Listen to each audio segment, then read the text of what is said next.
जय हिंद साथियों।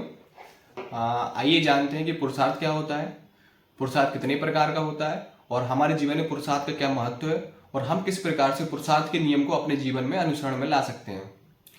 जो प्राचीन भारतीय विचारक थे, ऋषि मुनि थे और वेदों में भी इसका विवरण मिलता है। उन्होंने बताया कि मनुष्य जीवन अपने भौतिक, आध्यात्मिक और नैतिक दृष्टि से किस प्रकार से उन्नति कर सके, इसके लिए पुरुषार्थ के नियम पर बल दिया गया है। पुरुषार्थ हमें यह सिखाता है कि हमें ना तो सर्वस्व का त्याग करना है और ना ही हमें सांसारिक मूल माया या जो भी वासना है उनमें लिप्त भी नहीं होना है। अर्थात पुरुषार्थ से हमें यह सीखने को मिलता है कि सांसारिक जीवन जीते जीते आध्यात्मिक जीवन में किस प्रकार से उन्नति प्राप्त करें, यह हमें पुरुषार्थ से सीखने को मिलता है। पुरुषार्थ कितने प्रकार का होता है? पुरुषार्थ होता है 4 प्रकार का। सबसे पहले होता है धर्म, अर्थ, काम और मोक्ष। आइए सीखते हैं धर्म। धर्म धर्म हमें सिखाता है कि विवेक के साथ सत्य मार्ग पर चलना सिखाता है हमें। विवेक यानी सही गलत की जानकारी देते हुए हमें सही मार्ग पर चलना हमें धर्म से सीखने को मिलता है। धर्म अर्थात होता है कि आपकी क्या रिस्पॉन्सिबिलिटी है, किसी के इस जीवन में आपकी जो भी रिस्पॉन्सिबिलिटी है। मतलब जैसे आप कहीं जॉब करते हैं तो आपकी उस जॉब के प्रति क्या रिस्पॉन्सिबिलिटी है, समाज के प्रति आपकी क्या रिस्पॉन्सिबिलिटी, आपके अपने परिवार के प्रति आपकी क्या रिस्पॉन्सिबिलिटी है, उसको विवेक के साथ पूरा करना। विवेक यानी सही गलत के साथ, सही और गलत की नॉलेज होते हुए उस चीज को फॉलो करना ही धर्म होता है। और धर्म ही हमें सिखाता है कि नैतिक सिद्धांत और उत्तम प्रवृत्तियां और न्यायपूर्ण क्रियाओं को कैसे सीखना है और अपने जीवन में कैसे अनुसरण में लाना है। धर्म से ही अर्थ और काम, इन दोनों के बीच में बैलेंस बनता है और हम मोक्ष की ओर जाते हैं। अब इसके बाद आते हैं अर्थ पर। मनुष्य पैसा कमाने के लिए जो कुछ भी करता है उसको अर्थ कहते हैं और अर्थ को बहुत महत्व दिया गया है। अर्थ को इसलिए बहुत महत्व दिया गया है क्योंकि सांसारिक जीवन जीना, गृहस्थ जीवन जीना और जैसे आपके अपने परिवार के प्रति क्या जिम्मेदारी, अगर आपके पास पैसा नहीं होगा तो आप वो अपनी जिम्मेदारी कैसे निभाएंगे।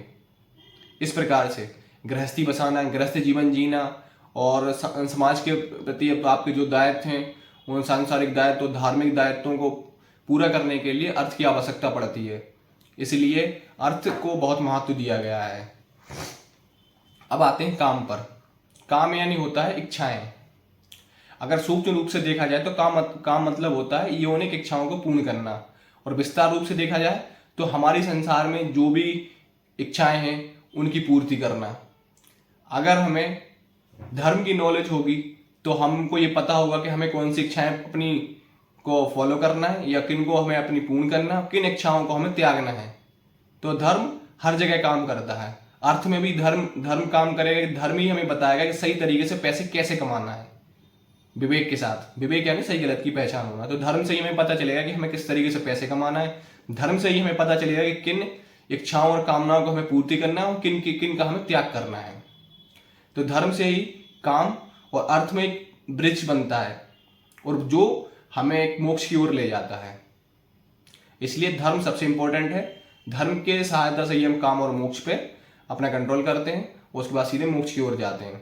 अब इसके बाद चौथा आता है मोक्ष योग। मतलब मोक्ष हमें किस प्रकार से प्राप्त हो सकता है, इसके 3 मार्ग बताए हैं।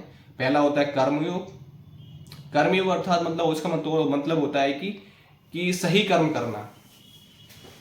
जैसा अभी धर्म, अर्थ, काम बताए मैंने 3 चीजें।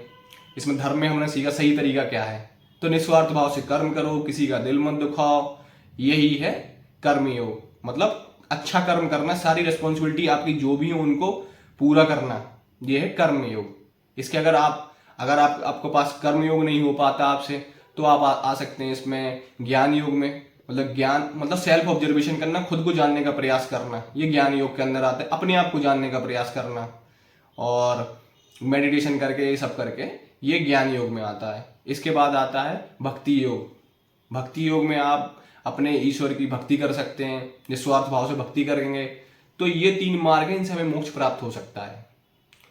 तो यही है पुरुषार्थ का नियम।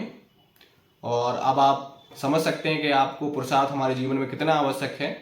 तो मैं आप सबसे निवेदन करूंगा कि सभी को पुरुषार्थ के नियम को अपने जीवन में फॉलो करना चाहिए और अपने जीवन में आगे बढ़ना चाहिए। जितना हमारे लिए सांसारिक जीवन है उतना ही हमारे लिए आध्यात्मिक जीवन भी है।